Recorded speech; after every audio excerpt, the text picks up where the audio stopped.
good morning, and welcome to our Mind the Moment's Thursday morning gathering, brought to you by Harvard Pilgrim Healthcare and Tufts Health Plan. This is a place where we invite experienced mindfulness instructors to speak with us about what mindfulness means to them, and to discuss as a community how we can incorporate these practices into our daily lives. I'm Suzanne Rowe Palacino. So happy to be back here with Tara Healey, founder and director of Harvard Pilgrim Healthcare's mindfulness program. Hello, Tara. Hello, Suzanne, and hello, everyone. And it's good to be back. I've missed a couple weeks, which I'll talk about in a minute, but I'm really delighted to be here this morning. Yeah, it's so great to have you back. We've missed you. Thank you. We've had some really lovely instructors, but Thursday is Thursday, you know. So we're happy to have you here. Thank you. Yeah, and a special welcome to anyone who is new to our sessions. So if you're new to meditation or just new to our sessions, we're really sending you a special welcome. And we'll guide you throughout the whole session this morning, so no worries if you're new to meditation. So the way we go is Tara will start us off with a question this morning, and then we'll have a little time for chat, and Tara will share some words with us, and then we'll go into at least a 12-minute guided practice. And it will be guided. There'll be some time for some silent meditation as well for us to put our training and learning into practice. And then after that, we'll have a little bit more time for questions. So if you can go to the bottom of your screen and open up your chat. And then when you do open up that chat, click the drop-down menu and it'll give you the opportunity to share all of your comments with everyone in the group. So that will click down to everyone. All right, so Tara, what do you have this morning? Yeah. So for those of you who are regulars here, I've missed the last 2 Thursdays. And the reason is because my father is fairly recently, about a month ago, was put on hospice. So he's kind of at the end of the road of his life. And there was kind of a couple things that happened, and I'll just spare the details because it's actually too long story to go into. But my father and his partner, who is also elderly, were really in an unsafe situation. And my father has resisted kind of moving out of the home he shares with his partner.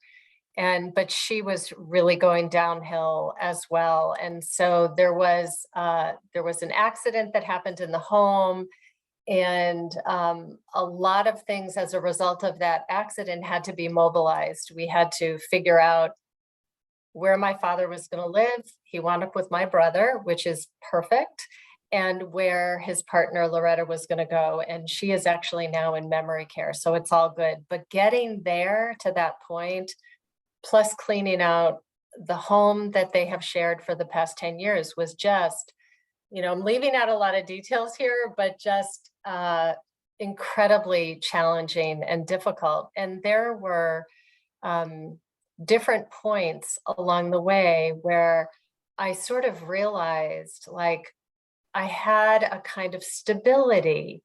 I felt like, I think, equanimous or balanced through this whole thing. And when I felt unbalanced or anxious, I could also see that pretty quickly and then bring the practice to bear, just kind of settle in with breath, because breath can really, the way that we breathe can help to stimulate the parasympathetic nervous system to bring some ease. And I think, the biggest insight for me was that, and it's not a new one, but when things happen that are difficult, we're reminded that this practice actually works. And that I really feel like I've been practicing for many years, but often when something happens that is very unsettling, you kind of get to see how you're relating to that thing that's happening. And allow this kind of awareness to guide you and to really support you. So I felt this incredible gratitude for the practice. And my question is really related to this, which is, can you think of a time where you realized the practice supported you, that it helped you? And you don't have to go into the specifics about that. And the answer could even be yes. Yeah. I've noticed. I mean, it doesn't have to be anything more than that. But I think that that was you're slow to respond there, Alicia. Because there are certain things that really get in the way of our practicing, like things like sleepiness, and when you're feeling especially agitated, it can make practicing that much harder. But doubt that it's working is also one of the challenges of practice. And so I always say we need trust and patience. And then over time, life will throw things your way, and then you get to see, like, oh, wow, like I responded in a way that was helpful to me and to other people, that was in alignment with how I want to be. I didn't actually say that thing that came right up. I was able to see it and realize that wasn't going to be a skillful, helpful thing to say or to do. So, and just also being with my dad, who is getting ready to exit this planet, and he's very mentally sharp. And that's been an incredible blessing for his 5 kids, because we can chat with him. We can really talk. And that in itself also, like that, he doesn't feel fear and I don't feel fear, like, is that the practice also working? But let's see. Every day with kids and partner and colleagues. Yes. Yeah. And days when you don't practice, a little more anxiety. Yes, I definitely noticed that. Oh, yeah. Mother-in-law had hospice care. Cleaning out the home. Oh, Yeah. boy, that in itself was such an enormous task, and emotional, and very challenging. But one of the highlights, though, too, is that my dad's partner Loretta has 6 children. 2 of them worked with 2 of us. And we felt like we were all siblings, even though we weren't, and we didn't know each other because none of her kids are really local. So we felt like we've got like a whole new set of siblings in a way, like we had some laughs and, just finding like the joys and amidst the sorrow of watching your parent die. Yeah, that's a lovely. It's so wonderful how that comes about. I know. And I love this 15-year-old son is suggesting mindfulness. Well, And Michael, you're seeing that it's paying off. And it's so interesting that that's such a time when, for those of us that have had kids or have had, family members that are of that age, gosh, that is a time when we all need mindfulness as parents, because it's such a challenging time for, I know it was with one of my kids, and them suggest it to you is just such a mature. I know. And then to do it, like, because it's like we can all be teachers and we can all be learners, and we sometimes learn in it's almost like a reverse way, and I know that one circumstance that I had is I was driving someplace, had an appointment, and a person literally drove across 3 lanes of traffic to make a turn in front of me and hit me. Oh, no. And this was a couple of years ago, but it was an elderly woman Oh, who literally just didn't even look. right. And I immediately went into, are you okay? Like, I just emotionally, I felt like this might have been very hard for her. She actually was with a friend who saw the whole thing happen. So it was easy to just tell the insurance company what happened. But I just felt so bad for her, and I was able to be in her shoes rather than be all concerned about it. I mean, I was fine, but Right. concerned about my car and everything. So it was so helpful. Yeah. Grateful So, for her. we do it every day, whether we want to or not, or daily-ish, right? We do this practice, whether we want to or not, without any expectations, other than, we're really getting to understand the nature of mind. We're getting not only our mind, but everyone's mind, because everybody's mind works this way. It's just that the content and the stories are different. And also, the importance of body, which is in this practice, is called the first foundation of mindfulness. So I'm going to start, as I have often in the past, with just having us connect in with our bodies, just like seeing how the body is from the activity of your day so far. And nothing more than just upping the curiosity. What's here? What sensations am I feeling? What's kind of the raw data that the body is offering? And then we'll go into more of concentration practice. Okay, so as a way to begin, feel free to stand, by the way. If you're feeling sleepy this morning, standing is, I always, it's a really good practice, but you can sit too. Suzanne and I are going to be sitting for practice, and the eyes can be open or closed. So if you decide to keep the eyes open because that just feels better this morning, just gaze downward a little bit. That helps remove any just peripheral distraction. So go ahead and situate yourself, make micro movements in your body so that you're sitting or standing in a way that is upright and engaged, so that the spine is straight but not stiff. You're holding yourself upright as opposed to leaning back in a chair. So engaged, upright, aware. And take 2 deep breaths on your own and make that exhalation double the length of the inhalation. And doing that helps to just stimulate the parasympathetic nervous system, that part of the system that helps us relax, to rest. So go ahead, 2 deep breaths.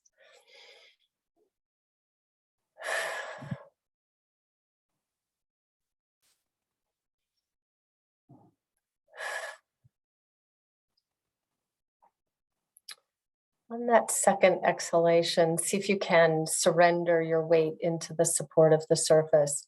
Just really allow the weight of the body to surrender into the support of the earth. Just notice how the body is, kind of whole body awareness. Points of contact, aware of that subtle touch points, whether it be the soles of the feet or along the back of the body. And just for a moment, let's move the awareness outside of the body to include the room and perhaps outside of the room, aware of sound.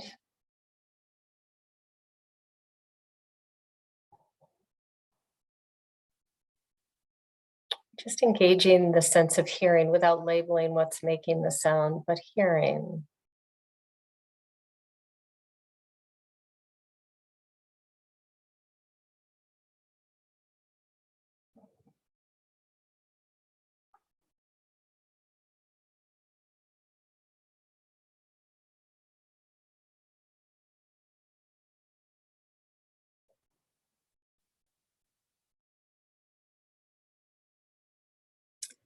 Begin to bring the awareness back inward, from outside to the room, to the whole body.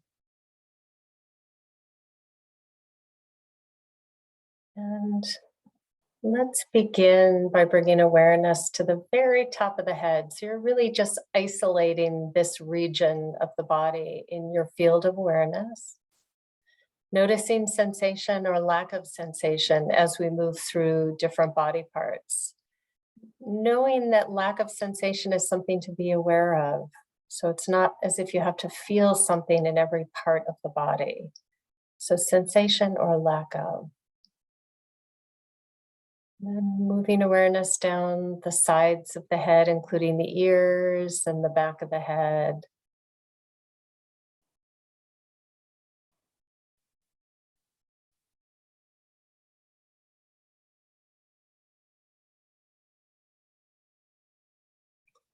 And bringing awareness back around to the face.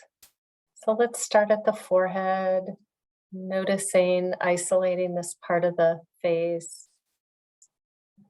Include the eyes and the nose, the cheeks, the mouth and tongue and gums and teeth, the jaw, the chin, and noticing the entire face, isolating this part of the body, softening the muscles of the face to the degree that you can. If you can, soften.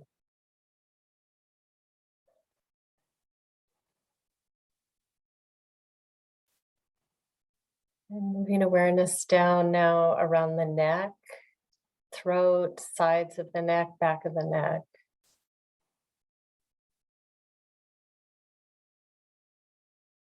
And moving the awareness down now over the shoulders, almost like warm liquid coming down over the shoulders, the top of the shoulders. Noticing sensation or lack of sensation. Both the left and the right now, the upper arms, elbows, the forearms, and the hands, including the fingers, the palms of the hands, the wrists. And holding both in your field of awareness, noticing how things are with the arms, the shoulders, hands. Noticing sensation or lack of sensation.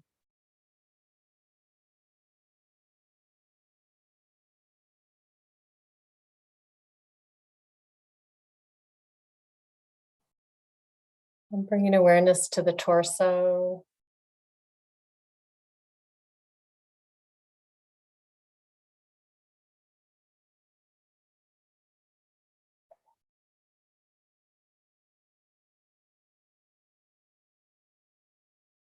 So the front of the body and the back of the body. Perhaps aware of the heartbeat or points of contact as you're sitting.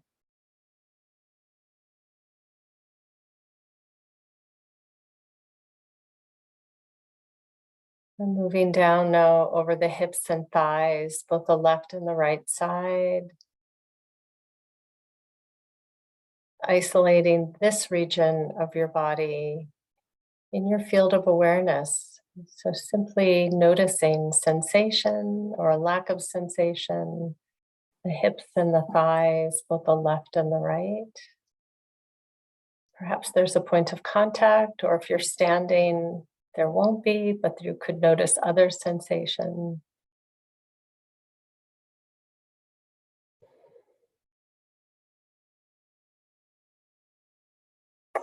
Coming down now around the knees, both the left and the right.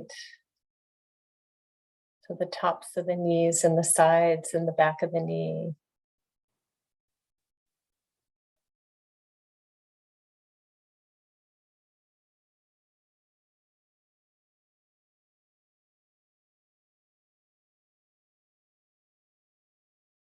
And the calves and the shins, both the left and the right.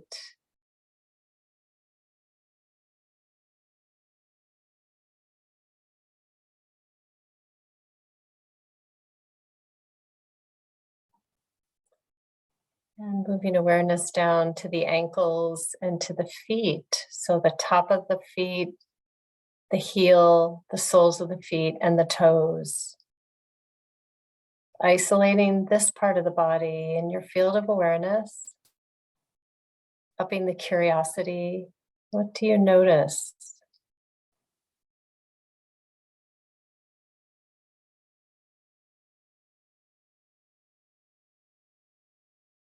And you can release that. Come back to whole body awareness.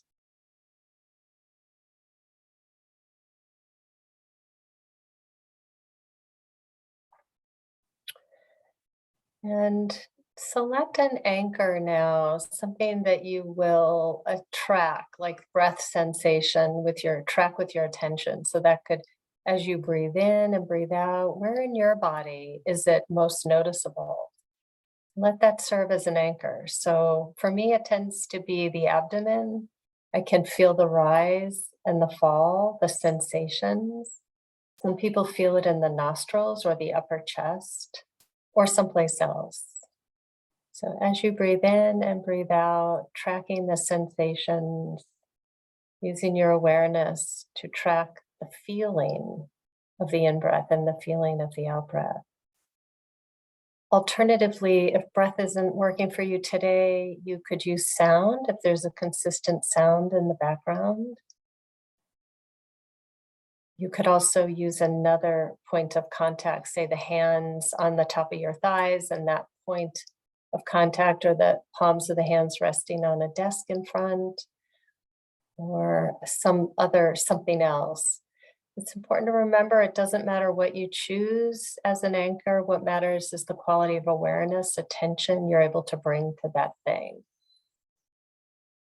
So I'm going to be silent for the next several minutes.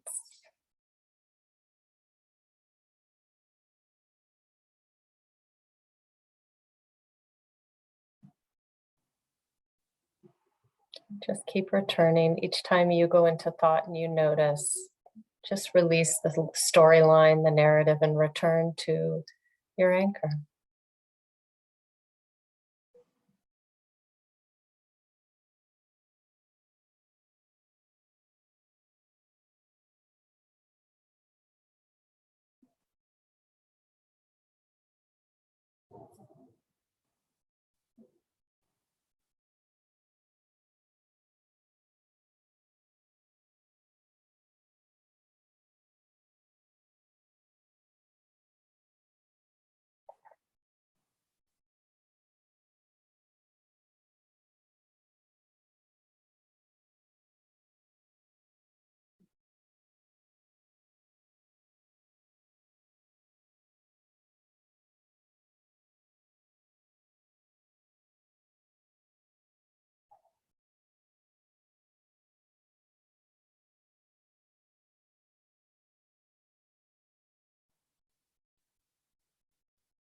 And as we bring this meditation to a close, may we be peaceful and at ease. May our hearts be soft and open. May we be safe and protected, and our bodies healthy and strong. And may we wish the same for all of those known and unknown to us. And as you feel ready, if your eyes were closed, you can go ahead and slowly open. And if they were open, or if they were closed, it's a good idea to kind of reorient to the space you're in. Just kind of take in the room and your surroundings, do a little bit of a stretch.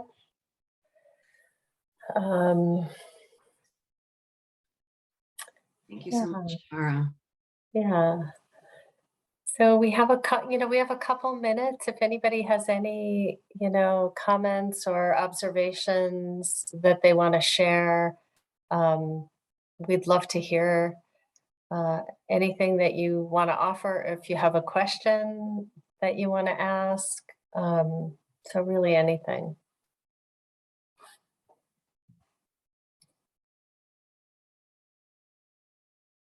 When you mentioned about the importance of the practice when hard times come, I was thinking of someone that's very close to me that would only practice when they were going through a hard time. And I mean, they were practicing so that, it's always good when one practices Right. time. But I felt like that person would have reacted differently when they were going through a hard time, like you said, Tara, if there was a regular practice. Yes. And how Yeah. important a regular practice Yeah. can be to supporting yourself when Yeah. these times come up. Yeah. There really is, value, and it doesn't have to be long, drawn out, 45 minutes, an hour of practice. It does not have to be that, it can be shorter. What the research seems to point to more is consistency of practice, keeping it consistent. And I have found that true for me in my own life too. And sometimes when I travel, it's hard, but I'll cut back on the time but make an effort to do some amount of practice so that and also, don't forget about the integrating informal practice, with things you do every day, like brushing your teeth. So you're not taking any extra time, but instead of, how you can brush your teeth and then be thinking about the day, or, that it's actually to brush your teeth, but really be present for it, notice the taste of the toothpaste, the feel of the brush on the teeth and the gums, that again, these are moments that are like drops in the bucket where you're honing your ability to have greater focus and concentration and steadiness of mind. And that kind of steadiness is what supports mindfulness doing its job. Mindfulness just works better when the mind is less jumbled. It sees more clearly what's going on. So all of these things that we do on a regular basis, whether it's chopping vegetables or brushing our teeth or taking out the trash, just bring awareness to what you're doing in that moment. So true. Yeah. I guess we're at 9:00 though. Wow. I know. It's 9:01. Sorry, I've kept you a little longer than normal. Yeah. So nice to have you back, Tara, and thank you for sharing such a personal story with us. Yeah. Yeah, and thank you for everyone joining. It's lovely to see regular folks coming, but also to see new names. So Yes. we're so grateful for you joining us this morning. Yeah. Thanks, everybody. We'll be And back. hopefully I'll see you next Thursday. I think. Sounds good. Wishing you a good end of your week and weekend. See you soon. Thanks. Bye, everybody. Bye.